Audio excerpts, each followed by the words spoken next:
Assalamualaikum warahmatullahi wabarakatuh. Salam sehat, salam sejahtera untuk kita bersama.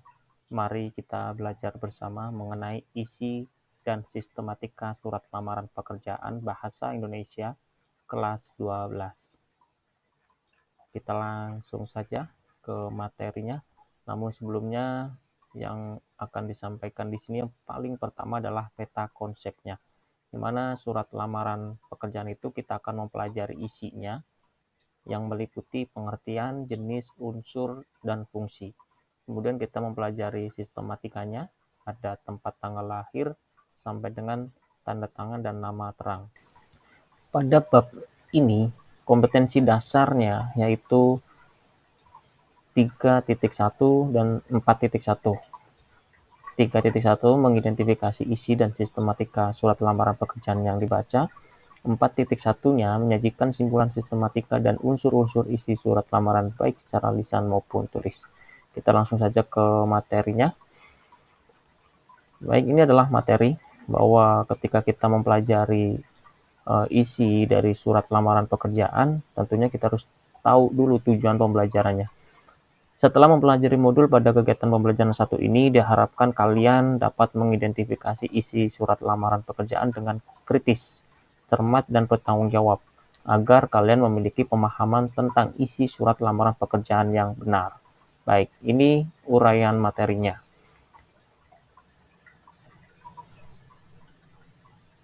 Pengertian surat lamaran pekerjaan. Baik, ini disajikan dengan sebuah contoh surat lamaran pekerjaan.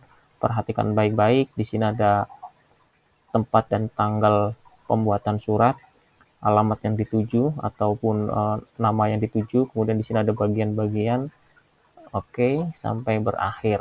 Baik, dari contoh surat tersebut, kita bisa menyimpulkan bahwa surat lamaran pekerjaan adalah surat dari seseorang yang membutuhkan pekerjaan kepada orang atau pejabat yang bisa memberikan pekerjaan atau jabatan. Sekali lagi, surat lamaran pekerjaan itu merupakan surat dari seseorang yang membutuhkan pekerjaan kepada orang atau pejabat yang bisa memberikan pekerjaan atau jabatan. Jadi melalui surat lamaran ini, pelamar meminta supaya ia diberi pekerjaan. Surat lamaran pekerjaan ini juga diartikan dengan suatu surat dari calon karyawan kepada calon majikan yang berisi permintaan supaya karyawan diberi pekerjaan oleh calon majikan. Surat lamaran pekerjaan ini bersifat pribadi dan formal ataupun resmi. Pribadi karena surat tersebut dibuat oleh seseorang, dan formal atau resmi karena menggunakan bahasa resmi. Namun, lebih formal dan resmi karena ditujukan kepada seseorang atau instansi atau pejabat yang akan kita lamar. Surat lamaran pekerjaan bertujuan untuk melamar pekerjaan. Ini udah jelas ya, surat pekerjaan bertujuan untuk melamar pekerjaan menjadi karyawan atau jabatan tertentu sesuai iklan yang ditawarkan. Surat tersebut dibuat oleh individu, ditujukan kepada instansi tertentu dengan harapan dipenuhi pekerjaannya. Jadi pekerjaan yang diinginkan itu bisa diupayakan. Surat lamaran pekerjaan juga bisa dikategorikan surat penjualan yang berhubungan dengan bagaimana pelamar menjual segala potensi diri kepada lembaga yang menyediakan lowongan pekerjaan. Ya, dalam penyusunannya, pelamar dalam surat lamarannya perlu menyebutkan suatu sumber lamaran tersebut di alinea atau paragraf pembuka. Apabila lamaran itu tidak berdasarkan pada suatu sumber, tentu saja tidak diperlakukan penyebutannya sumber pada alinea pembuka. Baik, kemudian kita akan belajar dengan jenis-jenis surat lamaran. Surat lamaran itu memiliki beberapa jenis dalam pengelompokannya, yaitu surat lamaran pekerjaan yang digabungkan dengan daftar riwayat hidup atau kurikulum vitae, kemudian surat lamaran yang dipisahkan dari riwayat hidup. Dalam hal ini, riwayat hidup merupakan lampiran, dan cara ini disebut model terpisah. Jadi ditulis dulu lamarannya, baru di bagian bawah itu lampiran gitu kan. Kalau yang bagian atas ini itu segala kelengkapannya ada di bagian surat tersebut. Dalam praktiknya, jenis yang sering dipakai adalah model terpisah, walaupun dalam pembuatannya memerlukan 2 kali kerja. Model ini lebih digemari oleh pelamar kerja karena suratnya tidak terlalu panjang. Oke, betul ya.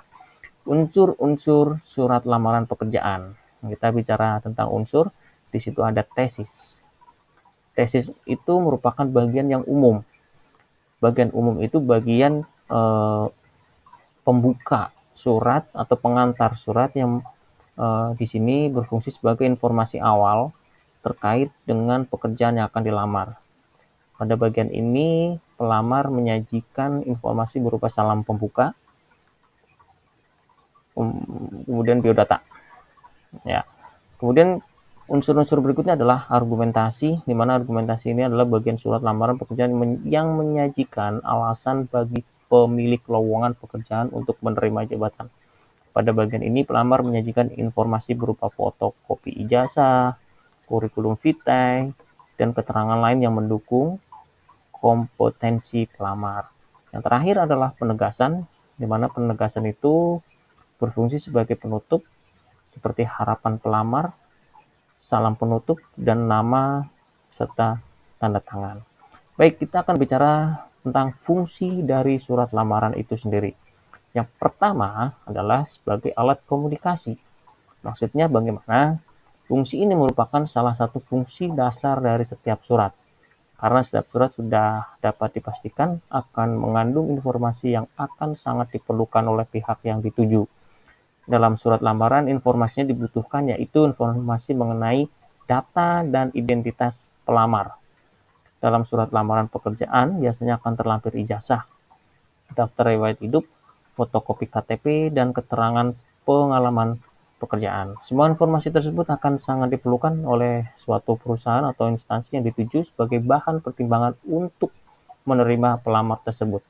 Oleh karena itu, bagi pelamar selalu memperhatikan informasi dalam surat lamaran tersebut dan persiapkan semua persyaratan yang dibutuhkan.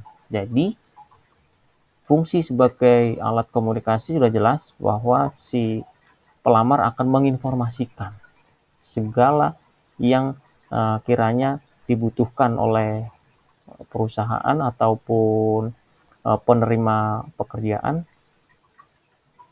sebagai bahan pertimbangan. Baik, kemudian yang kedua adalah sebagai bahan pertimbangan. Ini sudah dijelaskan di atas ya, bahwa dengan hadirnya informasi tadi mengenai identitas dan lain sebagainya, kemudian si pelamar akan memberikan informasi secara utuh dan terukur, lalu penerima pekerjaan itu biasanya akan melakukan sebuah pertimbangan, ya kan, bagi perusahaan penerima pelamar yang tepat untuk mengisi pekerjaan yang kosong. Jadi berdasarkan informasi yang disampaikan oleh pelamar, perusahaan yang menerima pelamar akan mendapatkan informasi itu sehingga masuk dalam pertimbangan atau tidak. Yang ketiga, sebagai tanda tertulis resmi pengajuan permohonan pekerjaan. Ya, resminya ya harus menggunakan surat lah gitu kan. Jadi, tidak hanya menggunakan lisan saja, tapi sebagai tanda tertulis. Ada tertib administrasi gitu ya. Terakhir adalah rangkuman, di mana rangkuman ini meliputi dari beberapa hal yang sudah dijelaskan tadi. Yang pertama, surat lamaran kerja adalah surat yang dikirim oleh seseorang kepada instansi untuk mencari pekerjaan. Lalu jenis-jenis surat lamaran pekerjaan ada surat lamaran pekerjaan yang digabungkan dengan riwayat hidup dan surat yang dipisahkan dengan riwayat hidup. Unsur-unsurnya tesis, argumentasi, dan penegasan. Lalu fungsi dari surat lamaran kerja sebagai alat komunikasi, bahan pertimbangan, dan bukti melamar. Baik, kita lanjutkan ke sistematika surat lamaran pekerjaan. Ini di pembelajaran yang kedua. Tujuan dari kita mempelajari sistematika adalah setelah kita mempelajari sebelumnya dan kita akan mempelajari sistematikanya, diharapkan kalian dapat mengidentifikasi dan mempresentasikan sistematika surat lamaran pekerjaan yang dibaca dengan disiplin, bertanggung jawab, jujur, dan bekerja keras. Ini uraian materinya. Yang kita akan bahas pertama adalah sistematika surat lamaran pekerjaan. Sistematikanya adalah ada tempat dan tanggal pembuatan surat. Nanti akan kita berikan contohnya ya.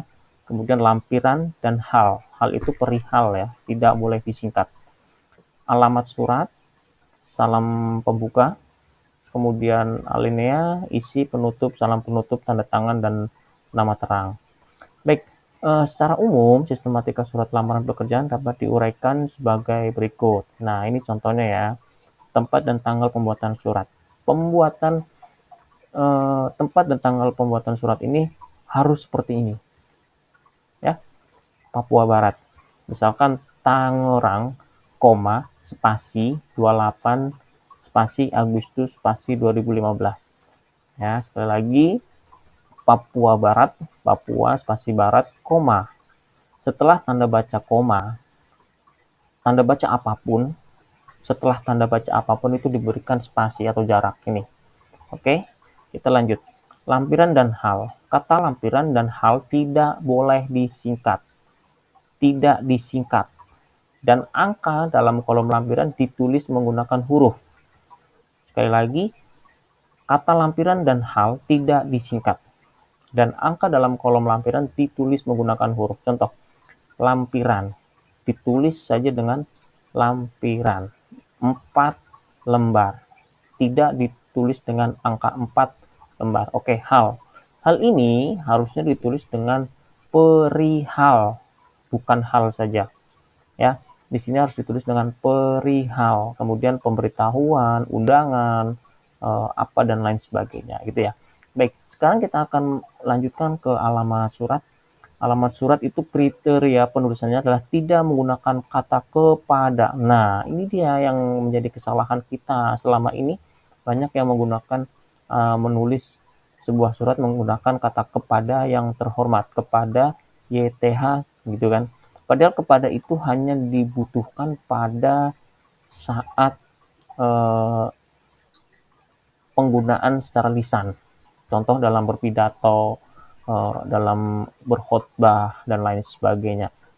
Sekali lagi, penggunaan kepada tidak dibenarkan. Lanjut, alamat disarankan tidak lebih dari 3 baris. Kemudian jabatan tidak boleh menggunakan jenis kelamin seperti bapak atau ibu. Ya kan? Misalkan kita ambil contoh kepala madrasah aliyah negeri 5 Tangerang. Itu tidak boleh kita sebutkan bapak atau ibu. Ya, nanti kita contohkan saja ya. Kemudian tulisan jalan pada alamat tidak boleh disingkat. Tulis saja jalan, ya, jalan, tidak JLN atau JL titik dan lain sebagainya. Tidak menggunakan titik di masing-masing akhir barisnya. Oke, contohnya begini. YTH, ini contoh penulisan bagian dari alamat surat yang benar. Ini biasanya nama atau langsung jabatannya YTH, Manajer Sukses Mandiri. Sekali lagi, YTH, Y-nya kapital, kemudian titik ya. Titik itu sebagai penanda bahwa YTH itu adalah singkatan. Setelah tanda baca titik, tentunya ada spasi. YTH, Kepala Madrasah Aliyah Negeri 5 Tangerang. Tidak disertai dengan bapak atau ibu depannya. Baik, jalan, kita tulis saja jalan. Tidak boleh disingkat. M. Yamin, nomor 2 Kalibata, Jakarta. Oke, kita lanjutkan ke salam pembuka. Setelah kata dengan hormat digunakan tanda baca koma. Contoh, dengan hormat, koma. Lanjut, setelah dengan hormat kita lanjutkan ke berdasarkan informasi yang diperoleh dari media massa. Nah, gitu kan. Itu kalau ada dasarnya. Langsung saja ke alinea pembuka. Alinea pembuka sebaiknya menggunakan bahasa yang baik dan sopan agar para pihak atau instansi yang membacanya tidak tersinggung. Di dalam alinea ini juga sudah harus muncul pernyataan umum yang menggambarkan diri pelamar. Itu bagian tesis ya. Kemudian isinya terdapat hal-hal sebagai berikut. Ada identitas berisi keterangan berupa nama. Ini contohnya ya. Ada nama, penulisannya harus tepat, ini lurus ya, tanda titik 2-nya harus lurus, ini juga harus lurus nih. Kemudian setelah tanda titik 2 ada spasi, dan perlu diingat bahwa bagian penggunaan huruf kapital ini tidak dibenarkan. Kenapa? Karena nama itu sebenarnya lanjutan dari kalimat atasnya, sebelumnya. Ya kan? Nanti akan dicontohkan dalam satu surat yang utuh ya. Nama, tempat, tanggal lahir itu tidak harus kapital. Itu justru kalau kita penulisannya kapital itu akan salah. Kemudian nama sudah jelas ya penggunaan kapitalnya. Sini ada spasinya di sini. Antara titik 2 dengan kata yang mengikutinya ada spasinya, satu sastra Inggris dan lain sebagainya. Maksud dan tujuan. Di mana maksud tujuan ini merupakan alasan pelamar melamar pekerjaan. Baik, yang berikutnya adalah lampiran, di mana lampiran ini biasanya di bagian paling bawah, saya tuliskan lampiran, tentang syarat yang sudah diminta oleh instansi yang membutuhkan pekerjaan. Oleh karena itu, pelamar harus memenuhi lampiran yang diminta tersebut. Kemudian, di rincian digunakan tanda baca titik koma, dan di akhir lampiran digunakan tanda baca titik. Contoh nih ya, fotokopi jasa yang sudah dilegalisasi, titik koma. Kenapa? Karena ini ada kelanjutannya, fotokopi kartu tanda penduduk. Nah, yang terakhir misalnya adalah fotokopi kartu keluarga. Kalau itu sudah, fotokopi kartu keluarga itu sudah yang paling akhir, maka digunakan tanda baca titik. Oke, kita lanjut. Mohon diperhatikan baik-baik.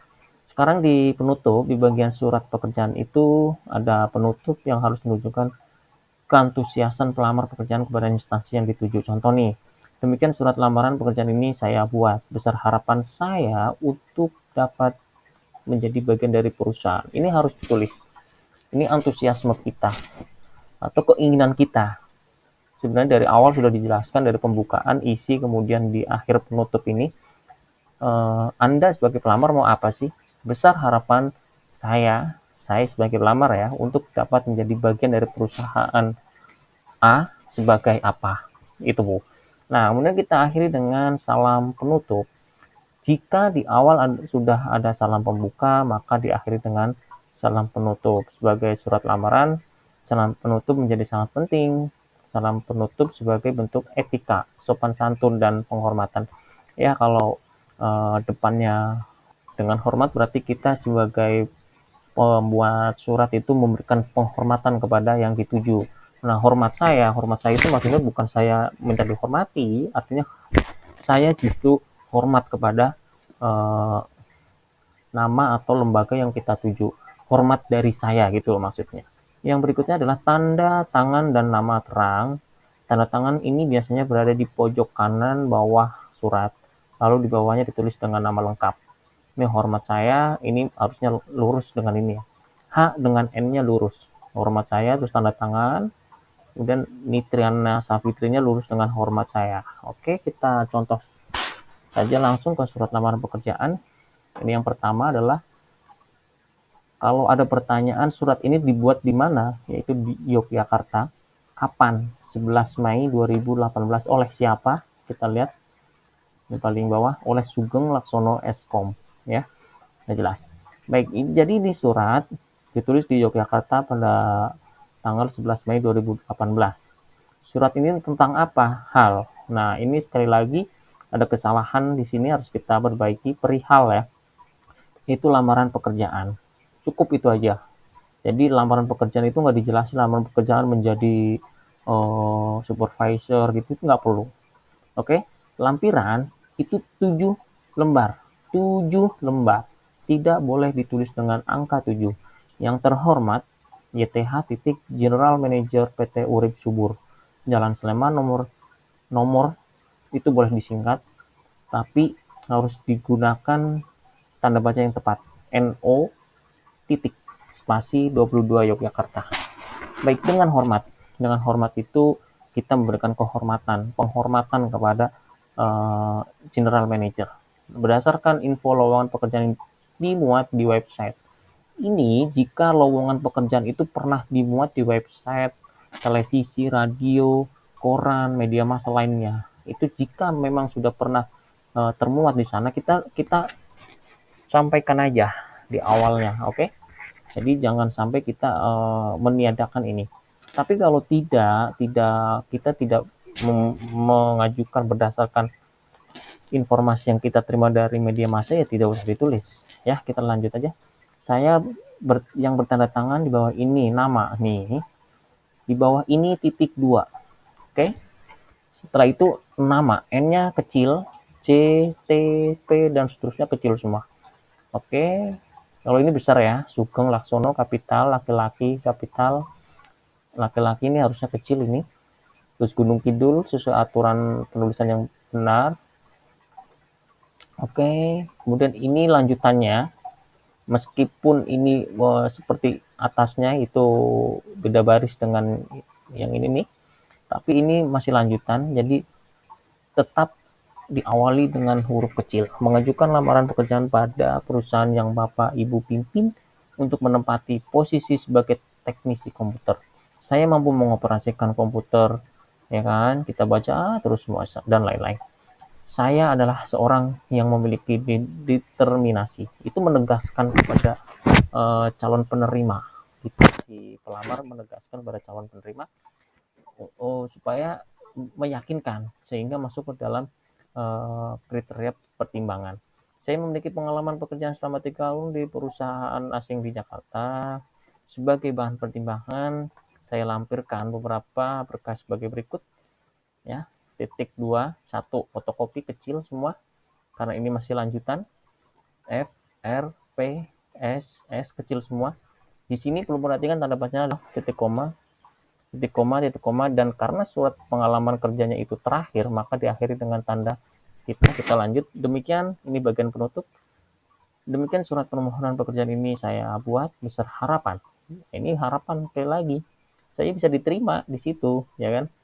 Atas perhatian dan kebijaksanaan Bapak Ibu, saya mengucapkan terima kasih. Hormat saya, TTD. TTD itu tertanda atau tanda tangan di sini ya.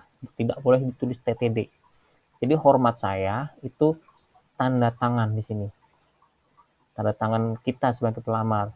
Sugeng Laksono Eskom. Baik, rangkumannya adalah sistematika surat lamaran, udah jelas. Ini ada